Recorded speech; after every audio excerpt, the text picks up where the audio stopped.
Assalamualaikum warahmatullahi wabarakatuh. Bismillah, alhamdulillah, wassalatu wassalamu ala rasulillah wa ala alihi wa sahbihi wa mawalah, amma ba'd. Akhwani fid din, azani Allah wa iyyakum jami'a wa rahimani wa rahimakum. Walhamdulillah, pada kesempatan yang baik ini, di malam ini kita dapat kembali bersama-sama untuk menjawab beberapa pertanyaan yang telah masuk. Ada 4 pertanyaan insyaallah ta'ala, dan mudah-mudahan Allah tabaraka wa ta'ala mudahkan kita untuk menjawab pertanyaan-pertanyaan ini yang sesuai dengan kebenaran dari kitabullah dan sunnah Nabi sallallahu alaihi wasallam.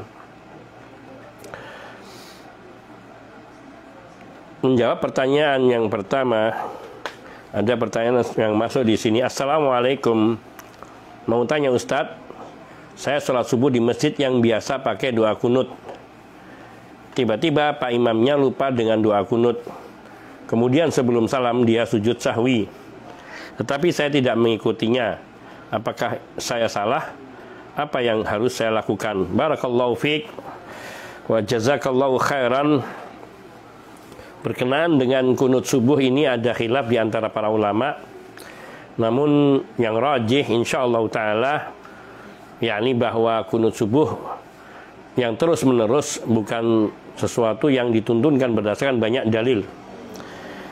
Yang intinya bahwa bila seseorang melakukan kunut dengan meyakini ia sebagai sunnah, maka baginya itu artinya ia memegangi kepada perkataan ulama yang menilai kunut subuh adalah sunnah.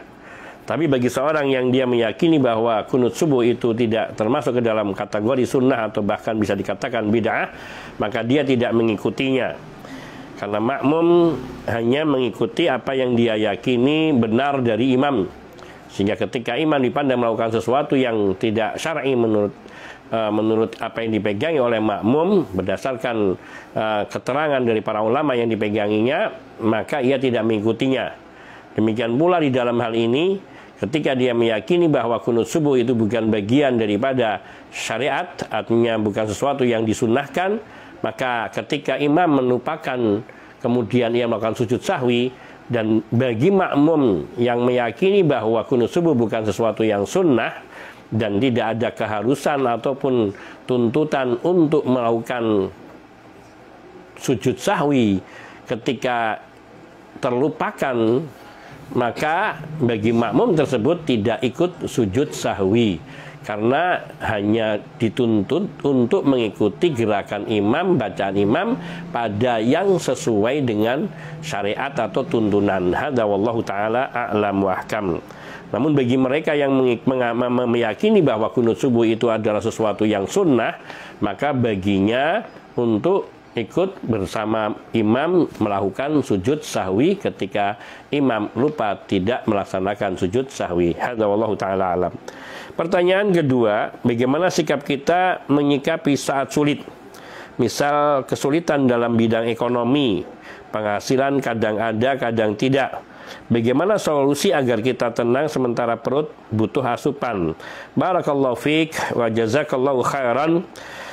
Ikhwani, bahwa kondisi sulit di dalam hidup adalah sesuatu kemestian yang dialami oleh hampir setiap orang. Hanya kadar dan kondisinya berbeda. Ada orang kesulitan di ekonomi, ada orang kesulitan di dalam masalah pekerjaan, atau ada orang kesulitan dalam masalah kesehatan, ada orang kesulitan dalam pergaulan, ada orang kesulitan dalam belajar, dan banyak sekali. Dan itu semua adalah kesulitan. Maka bagi seseorang ketika dia diuji oleh Allah Subhanahu wa ta'ala dalam masalah kesulitan seperti itu, yang patut untuk difahami bahwa diyakini bahwa itu ujian dari Allah Subhanahu wa ta'ala yang kita diperintahkan untuk bersabar. Yang pertama ini, bahwa sungguhnya Allah tidaklah menetapkan satu perkara kecuali untuk suatu hikmah yang besar. Maka kesabaran seseorang menghadapi ujian dan cobaan dari Allah itu akan berbuahkan pahala dari Allah Subhanahu wa ta'ala. Dan sungguhnya Allah Subhanahu wa ta'ala apabila mencintai hamba, maka Allah akan mengujinya sehingga dia ridha atau dia murka. Bila dia ridho dengan ujian Allah, maka Allah pun ridho kepadanya. Dan bila dia murka, maka Allah pun murka kepadanya. Dan ini tersebut dalam sebuah hadis, inna idhamal jazai ma'a idhamil bala. Wa inna Allah idha habba qauman ibtalahum faman radiya falahu ridha wa man sakhita falahu sakhatu. Sungguhnya besarnya balasan inna idhamal jaza, sungguhnya besarnya balasan dari sebuah ujian itu mengikuti besarnya beratnya ujian. Maka apabila Allah mencintai suatu kaum, maka Allah akan menguji kaum itu. Maka barang siapa seseorang itu ridho dengan ujian Allah, maka Allah pun ridho kepadanya. Dan barang siapa yang ia murka dengan ujian dari Allah, maka Allah pun murka kepadanya. Ini prinsip kedua yang harus diingat, bahwa tidak ada satu musibah yang menimpa diri seorang kecuali menjadi ketentuan dari Allah, dan itu karena buah dari kecintaan Allah kepada hamba. Maka jangan kita merasa bahwa Allah Subhanahu wa taala menghukum kita, menyiksa kita dan sejenisnya. Tidak boleh berprasangka buruk kepada Allah Subhanahu wa taala. Ketiga, banyak di kalangan para salaf yang mengatakan bahwa bila kita mendapati sesuatu yang tidak baik di dalam kehidupan kita, maka ketahuilah bahwa itu adalah terjadi oleh sebab dosa yang kita lakukan. Ali bin Abi Thalib radhiyallahu ta'ala anhu, beliau mengatakan, man nazala balaun bi qaumin illa bidambin wala rufi'a illa bitaubatin. Tidaklah suatu bala itu menimpa satu kaum melainkan terjadi karena satu dosa, dan tidaklah bala itu, ujian itu diangkat dari seseorang atau dari satu kaum kecuali dengan bertaubat kepada Allah. Maka memperbanyak istighfar sebagaimana perintah Allah Subhanahu wa taala melalui lisan Nabi Nuh alaihi salatu wasallam dalam firman-Nya, yakni anistaghfiru rabbakum innahu kana ghaffara. Beristighfarlah kalian kepada Rabb kalian, karena sungguhnya Rabb kalian itu maha pengampun. Yursilis sama alaikum midrara. Rabb kalian itulah yang mencurahkan hujan, mengirim dari langit dengan curahan hujan yang baik. Wa yumditkum bi amwalin wa banin. Allah lah yang membentangkan, melapangkan harta dan anak keturunan bagi kamu. Wa yaj'al lakum jannatin wa yaj'al lakum anhara. Dan Allah lah yang menjadikan taman-taman di bumimu dan juga sungai-sungai. Yaitu apa? Dengan banyak beristighfar. Sehingga pernah ada seorang datang kepada Imam Al-Hasan Al-Basri rahimahullahu ta'ala, yaitu yang mengatakan, negeri kami mengalami kekeringan sehingga tumbuh-tumbuhan, keperkebunan kami, pertanian kami banyak yang gagal, ternak-ternak kami banyak yang mati dan tidak menghasilkan. Maka solusinya apa? Al-Hasan Al-Basri rahimahullahu ta'ala, beliau mengatakan, banyaklah beristighfar kepada Allah. Maka si orang ini pergi pulang. Kemudian yang lainnya juga demikian datang. Mereka mengatakan bahwa ada yang datang kepada Al-Hasan Al-Basri rahimahullah dan mengatakan, wahai guru, sungguhnya kehidupan kondisi ekonomi saya dalam kesulitan yang sering, artinya kesulitan yang sangat. Dan apa solusinya wahai guru? Maka beliau mengatakan, banyak-banyaklah beristighfar. Lalu datang lagi orang ketiga yang menceritakan bahwa saya sudah menikah sekian lama dan belum diberi keturunan oleh Allah Subhanahu wa taala. Maka dikatakan oleh Al-Hasan Basri, banyaklah beristighfar. Maka ketika mereka semua telah pergi, kemudian murid beliau yang di situ yang menyaksikan hal itu bertanya, wahai guru, semua orang datang memiliki persoalan yang berbeda dan engkau hanya menyarankan dengan satu saran, yaitu istighfar, banyak beristighfar. Maka beliau mengatakan, alam tasma' qaula Rasulillah qaula Nuh alaihi salam, jadi dalam firman Allah, tidakkah engkau mendengar perkataan Nabi Nuh alaihi salam kepada kaumnya di dalam firman Allah, anistaghfiru rabbakum innahu kana ghaffara yursilis samaa alaikum midrara wa yumditkum bi amwali wa bani wa yaj'al lakum jannati wa yaj'al lakum anhara ma lakum la tarjuna lillahi waqara. Maka di sini bahwa ketika kita mengalami ujian, pertanda bahwa ada satu dosa di kita yang menghambat rezeki itu datang kepada kita. Maka solusinya adalah kita beristighfar, bertaubat kepada Allah, kembali kepada Allah Subhanahu wa taala dengan memperbanyak istighfar dan memohon ampunan kepada Allah dan taubat dengan taubatan nasuha, dan kemudian memperbaiki diri dengan banyak amal saleh, dengan menjalankan ketaatan kepada Allah dengan penuh yakin dan husnudzon kepada Allah. Dan insya Allah Allah Ta'ala Ta'ala akan memberikan jalan keluar, karena Allah Tabaraka wa Ta'ala berfirman, wa may yattaqillah yaj'al lahu makhrajan wa yarzuqhu min haitsu la yahtasib.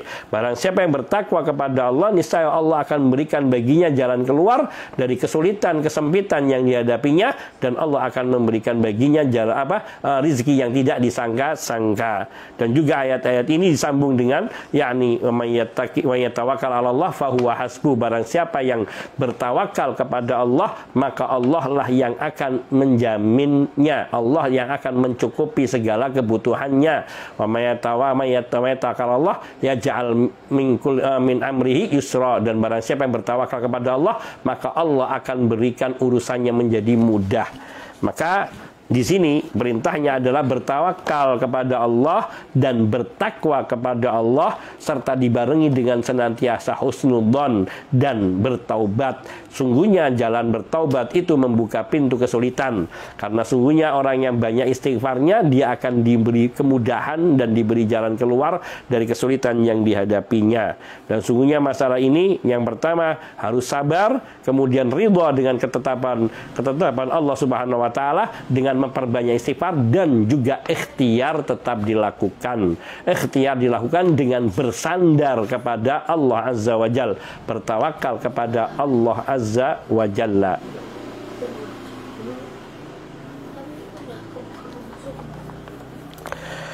Kemudian demikian itu, Allah Ta'ala a'lam wa ahkam. Menjawab pertanyaan ketiga, yaitu pertanyaan bunyi, apakah kita berdosa? Ada tetangga kita yang lapar. Ini ada terkait dengan pertanyaan sebelumnya, kiranya kita tidak mengetahuinya. Atau ada keluarga kita atau ikhwan yang butuh bantuan sedangkan kita tidak mengetahuinya, padahal kita mampu membantunya. Apa kita berdosa? Kalau kita tidak tahu, benar-benar tidak mengetahui, maka tidak ada dosa, karena Allah Subhanahu wa Ta'ala tidak menghukum hambanya untuk sesuatu yang di luar kemampuannya. Maka Allah tidak akan menghukumnya. Namun hendaknya kita harus peka di dalam kehidupan bermasyarakat, bersosial. Apabila kita melihat ada gejala atau gelagat pada diri saudara kita atau tetangga kita yang mengalami kesulitan di dalam ekonominya atau makanan, maka kita harus bersegera membantu. Kalau kita tidak bisa membantu oleh diri kita sendiri karena keterbatasan yang ada pada kita, maka paling tidak kita bisa meminta bantuan kepada saudara-saudara kita yang memiliki kemampuan untuk bisa membantu saudara kita. Sungguh ada kemuliaan yang besar yang diajarkan oleh Nabi SAW. Barang siapa yang memberi kemudahan kepada seorang, yakni memberikan kemudahan kepada seorang saudaranya yang muslim, maka Allah akan berikan kemudahan di dunia dan di akhirat. Man nafasa'an muslimin kurbatan nafasallahu anhu kurbatan min kurabid dunya min kurabid dunya atau min kurabi yaumil qiyamah.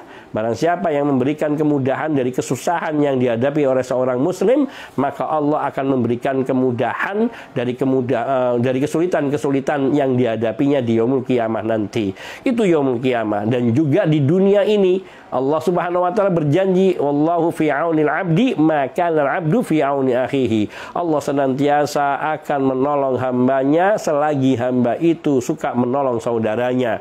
Maka sungguhnya ketika seorang itu mau membantu saudaranya, meskipun hanya sekedar menyarankan atau memberi jalan atau menunjukkan jalan yang bisa membantunya meringankan kesulitan hidupnya, maka Allah Subhanahu wa Ta'ala akan memberikan kemudahan baginya, memberikan pertolongan dalam kesulitan yang dihadapinya.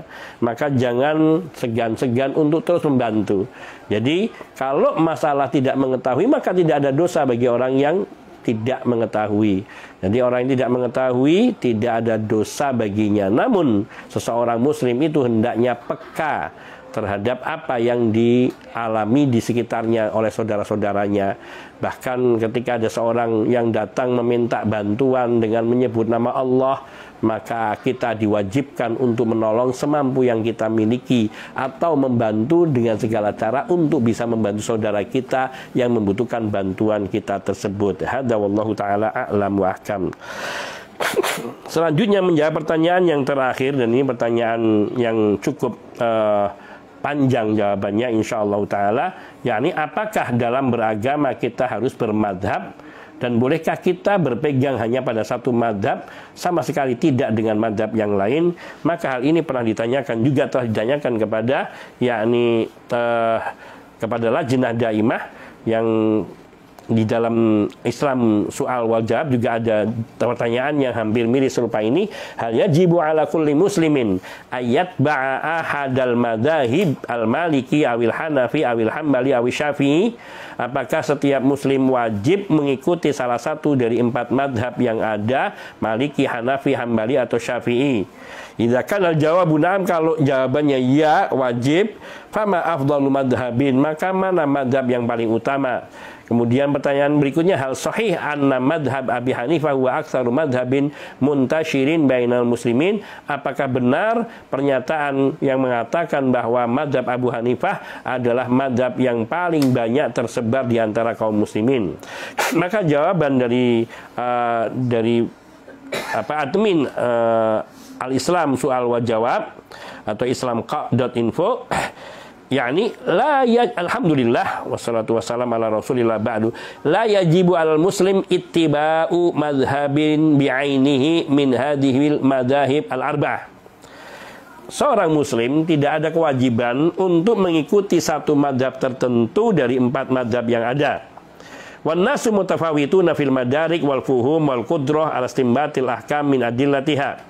Manusia itu berbeda-beda di dalam daya tangkap mereka terhadap satu informasi, juga berbeda-beda di dalam pemahaman mereka terhadap ilmu, juga kemampuan untuk menyimpulkan hukum dari dalil-dalil yang ada. Berbeda-beda, ada yang mampu dan ada yang tidak. Faminhum yajuzu fi haqqihi at-taqlid, maka ada di antara manusia yang dia dibolehkan untuk bertaklid, bal qad yajibu alaihi, bahkan kadang bisa wajib baginya bertaklid ketika memang dia tidak memiliki kemampuan untuk berittiba dan mengistinbat hukum. Minhum man la yasau illal akhdhu bidalil, ada juga yang dia tidak boleh kecuali dengan mengikuti dalil. Ya, ini karena sudah dipandang termasuk orang yang mampu memahami dalil, maka dia tidak boleh bertaklid kepada satu madhab atau kepada seorang ulama pun. Waqad jaa fi fatawa al-lajnah ad-daimah bayanun kafin syafin li hadhil mas'alah. Telah ada tersebut di dalam fatwa lajnah daimah keterangan yang cukup memuaskan tentang masalah ini, yang bisa kami sebutkan di sini nasnya, yaitu pertanyaannya begini: ma hukmut taklid bil madahibil arba'ah wa tibai aqwalihim ala kullil ahwali waz zaman? Apa hukum bertaklid kepada 4 madhab, yaitu maksudnya salah satu dari 4 madhab, dan mengikuti perkataan mereka dalam segala keadaan dan di semua waktu, di semua masa? Maka lajnah daimah menjawab, wassalatu wassalamu ala rasulihi wa alihi wa sahbihi wa ba'du. Awalan, yang pertama yang harus diketahui, 4 madhab yang dinisbatkan kepada imam yang 4, yaitu Imam Abu Hanifah, Imam Malik, Imam Syafi'i, Imam Ahmad. Maka madhab Al-Hanafiyah itu dinisbatkan kepada Imam Abu Hanifah, dan seterusnya demikian pada sisa 4 madhab dan 3 madhab yang lainnya. Ini yang pertama. Yang kedua, bahwa imam yang 4 tersebut mereka mengambil pemahaman fikih mereka dari Alkitab dan As-Sunnah, dan mereka adalah para mujtahid di dalam masalah fikih. Dan seorang mujtahid bisa jadi dia benar, maka dia akan mendapatkan 2 pahala, dan dia akan mendapatkan 1, dan bisa jadi dia salah, maka dia akan mendapatkan 1 pahala. 2 pahala, yaitu pahala ijtihadnya dan pahala kebenaran yang dia peroleh. Sedangkan ketika seorang mujtahid itu salah, maka dia tetap mendapatkan 1 pahala, yaitu pahala ijtihadnya dan kesalahannya dimaafkan. Ini poin kedua, yaitu para imam mazhab itu mereka juga mujtahid yang bisa salah, bisa benar. Yang ketiga yang harus kita pahami, bahwa al-qadir ala istinbati minal kitab wa sunnati ya'khudhu minhuma kama akhadha al-qadir ya'khudhu minhuma kama ya'khadha min man qablahu wala yasuhu lahu at-taklid fi ma ya'taqidul haq bi khilafihi. Orang yang mampu mengistimbat hukum dari kitab dan sunnah, maka wajib baginya untuk mengambil hukum dari Alkitab dan As-Sunnah, sebagaimana ia wajib mengambil yakni man qablahu dari hukum-hukum yang telah ditetapkan pada sebelumnya, yakni yang di ulama-ulama sebelumnya. Wala yasulau taklid, dan tidak dibenarkan ia bertaklid fima ya'taqidul haq, pada perkara yang dia yakini kebenaran itu, bikhilafi, perkara kebenaran itu pada lawannya. Ketika seorang dia mengetahui kebenaran ini bukan pada madhabnya, ada di madhab lain, maka dia tidak boleh bertaklid kepada satu madhab tersebut, atau pada satu imam tersebut, atau pada satu ulama tertentu.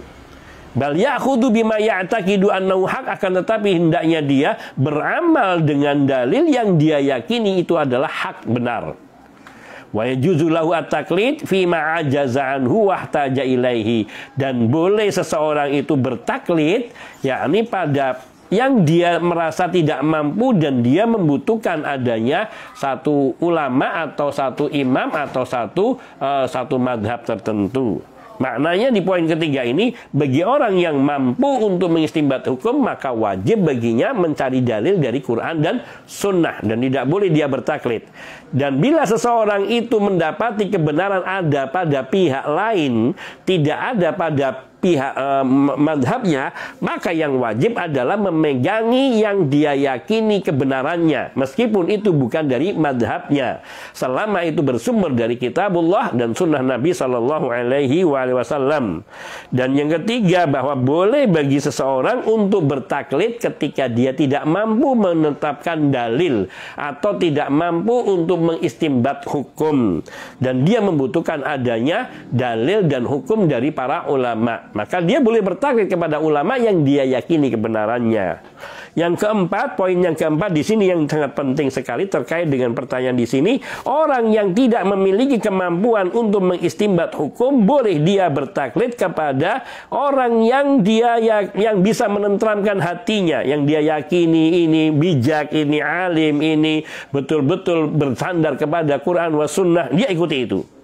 Wa idza husila fi nafsi adamul itminan salah. Kalau dia belum bisa mendapatkan ketenangan dan kepuasan terhadap batinnya dari jawaban yang diberikannya, maka dia hendaknya menanyakan kepada yang bisa menenteramkan hatinya.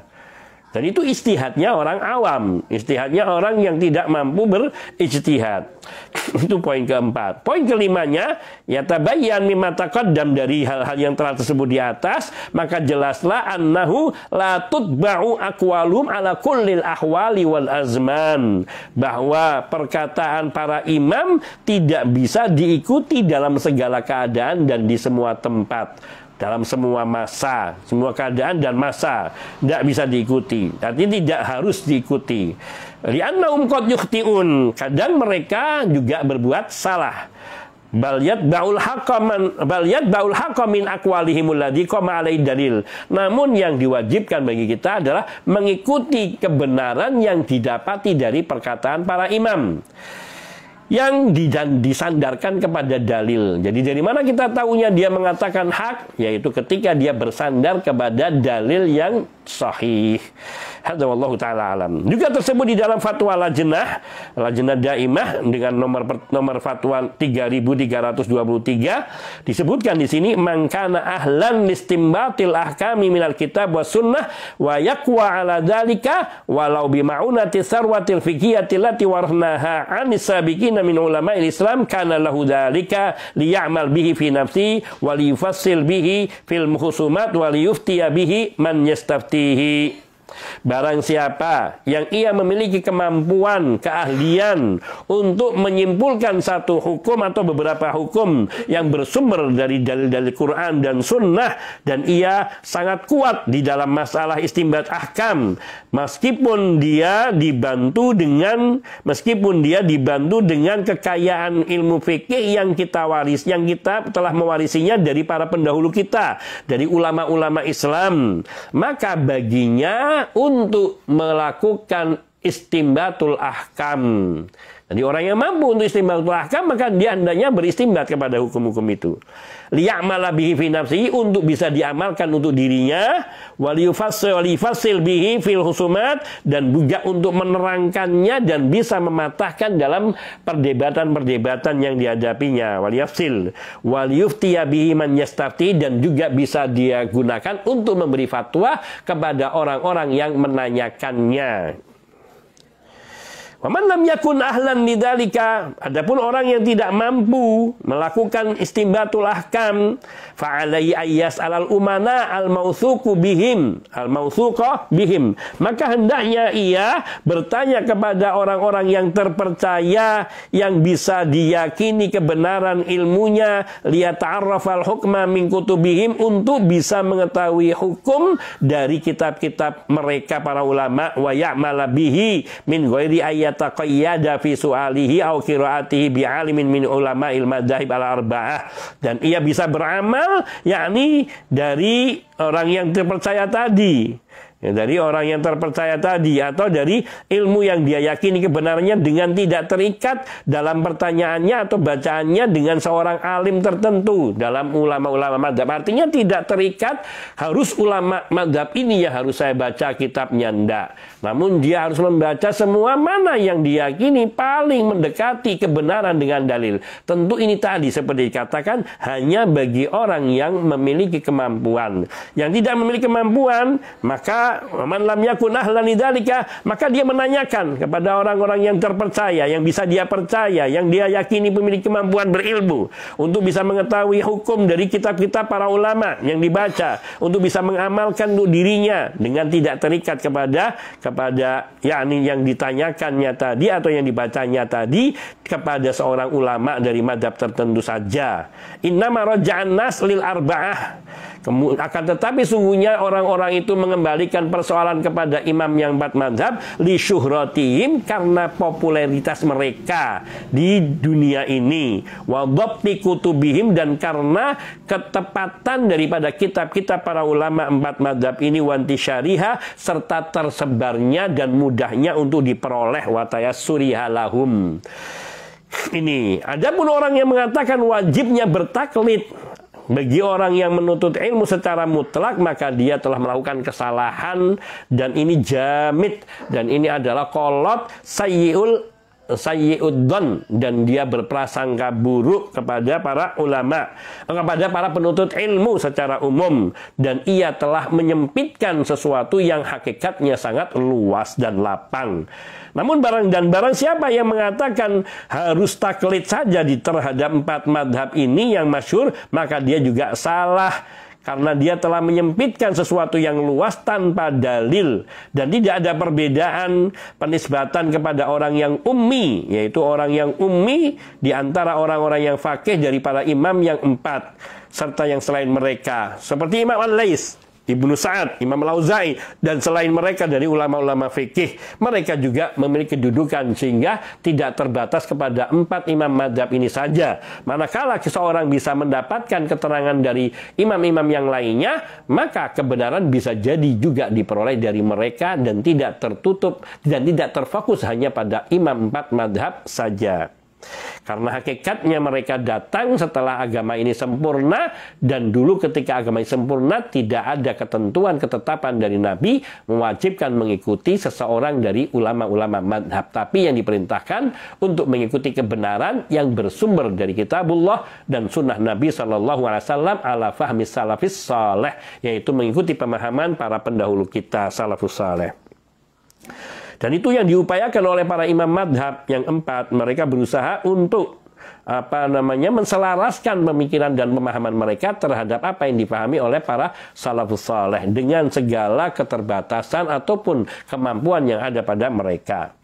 Kemudian juga tersebut di dalam fatwa nomor 1591 dalam fatwa Lajnah Daimah yang nasnya berbunyi, jawabannya walam yad'u ahadun minhum ila madhabi. Tidak boleh seseorang itu menyerukan orang lain kepada madhabnya dalam masalah fikih, bukan dalam masalah akidah. Akidah hanya satu, akidah yang benar, yaitu akidah Ahlus Sunnah wal Jamaah. Adapun dalam masalah fikih, maka masing-masing memiliki dalil. Maka tidak boleh seseorang itu menyeru ke orang lain untuk mengikuti madhabnya. Walam yata'assab lahu, dan juga tidak boleh seseorang itu berfanatik kepada madhabnya. Walam yulzim ghairahu al-amal bihi au bimadhab bin muayyan, dan tidak boleh seseorang itu memaksa orang lain untuk mengamalkan madhabnya atau mengamalkan madhab tertentu. Innama kanu yud'auna ilal amali bil kitabi was sunnah. Yang wajib bagi mereka adalah agar diseru untuk mengamalkan Al-Quran dan Sunnah Nabi Sallallahu Alaihi Wasallam. Wa yashrahuna nususad din, serta menjelaskan kepada mereka nas-nas agama. Wa yubayyinuna qawaidah, dan menerangkan kaidah-kaidah agama. Wa yufarri'una 'alaiha, serta merinci dan memberikan penjelasan yang berantai, yang beranting, yakni di dalam masalah kaidah-kaidah tersebut. Ini kaidah at-takyid dan at-takyid dan muqayyad dan mutlak, nasih dan mansukh, khas dan am, dzikrul am ba'dal khas, dzikrul am ba'dal, dan seterusnya. Semua ini diterangkan. Ini yang perlu. Fima ya'tum yuftuna fima yas'aluna anhu duna ayulzimu ahadan min talamidi mau ghairihim bi'araihim. Dan mereka hanya dibolehkan untuk berfatwa terhadap perkara yang ditanyakan, tanpa harus mewajibkan memaksa seseorang dari murid-muridnya atau orang lain untuk mengikuti pendapat imam-imam ini. Bahkan bal yu'ibuna ala man fa'ala dzalika, bahkan para imam ini sendiri mereka mencela orang yang bertaklid kepada salah satu dari pendapat mereka. Wa ya'muruna ayudraba bi ra'yihim 'ardal haiti idza khalafa al-hadits as-sahih. Para imam ini menyuruh agar pendapat mereka ini dilemparkan ke dinding apabila menyelisih hadis yang sahih. Sangat jelas perkataan ini, dan perkataan ini bukan untuk khusus orang tertentu, namun perkataan ini adalah untuk semua orang-orang yang mengikuti jejak beliau. Wa yaqulu qailuhum, sehingga seorang dari mereka mengatakan, idza sahhal haditsu fa huwa madhhabi, apabila sebuah hadis itu sahih maka itulah madhabku, rahimahumullahu jami'an. Maka tidak wajib bagi seseorang untuk mengikuti madhab tertentu dari 4 madhab yang ada. Bahkan yang wajib seseorang itu berijtihad, bersungguh-sungguh untuk bisa mengetahui kebenaran sesuai dengan kemampuan yang dimilikinya. Atau dia yasta'inu fi dzalika billahi tsumma bisarwatil ilmiyah. Pertama, dia memohon pertolongan kepada Allah Azza wa Jalla untuk bisa berusaha mengetahui kebenaran dengan kemampuan. Kemudian dengan sarwah ilmiah, yaitu perbendaharaan ilmu, perbendaharaan ilmiah yang ditinggalkan oleh para pendahulu kita dari kalangan para ulama muslim untuk generasi-generasi yang sesudahnya, dan tetap berusaha untuk berjalan mengikuti jalan para pendahulu kita dengan memahami kitab dan sunnah dan penerapannya sebagaimana yang mereka lakukan. Wa man lam yumkinhu istimba wa lam yumkinhu istimbatul ahkam minan nusus wa nahwiya li amrin aqahum an dzalika sa'ala ahlal ilmil mawthuqi bihim amma yahtajuhu min ahkami syariah liqaulihi ta'ala fas'alu ahla dzikri in kuntum la ta'lamun. Maka bagi orang yang tidak memungkinkan baginya untuk bisa mengistimbat hukum, untuk bisa menyimpulkan hukum dari dalil-dalil yang ada atau yang sejenisnya, maka karena satu alasan yang menghalanginya untuk bisa melakukan istimbat hukum itu, maka yang wajib baginya menanyakan kepada ahlul ilmi, orang yang berilmu yang terpercaya, yang yakni berkaitan dengan yang dibutuhkannya terkait dengan hukum-hukum syariat. Karena Allah Tabaraka wa Ta'ala berfirman, fas'alu ahla dzikri in kuntum la ta'lamun. Maka tanyakanlah kepada ahlu dzikri, yaitu para ulama, apabila kamu tidak mengetahui. Wa alaihi, maka baginya untuk berusaha di dalam bertanya, yakni kepada orang yang terpercaya, yang populer dengan ilmu, dengan karunia, ketakwaan dan kesolehannya. Dan yang terakhir fatwa Lajnah Daimah nomor jilid 5 nomor halaman 56, wa madhabul Imam Abi Hanifah rahimahullah qad yakunu aktsarul madzahib intisyaran bainal muslimin. Madhabnya Imam Abu Hanifah rahimahullah bisa jadi termasuk madhab yang paling tersebar di kalangan kaum muslimin. Wala'alla min asbabi dzalika, karena mungkin sebab diantaranya adalah tabni al-khulafa al-utsmaniyin li hadzal madhab, yaitu tabannil khulafa al-utsmaniyin li hadzal madhab, karena al-khulafa yaitu khalifah-khalifah Utsmaniyin mereka dulu mengadopsi madhab ini, yaitu madhabnya Abu Hanifah. Waqad hakamul bilad al-islamiyah aksar min sittati qurun, dan mereka khalifah-khalifah di apa namanya dinasti Utsmaniyah ini, mereka menguasai negara Islam lebih dari 6 abad. Wala ya'ni dzalika anna madhab Abi Hanifah rahimahullah huwa ashahul madhab. Tapi meskipun demikian bukan berarti bahwa madhabnya Abu Hanifah rahimahullah adalah madhab yang paling sahih. Wa anna kullama fihi min ijtihadat fa huwa shawab, atau semua istihad yang ada dalam madhab Abu Hanifah bukan berarti semuanya benar. Bal huwa ka ghairihi minal madahib.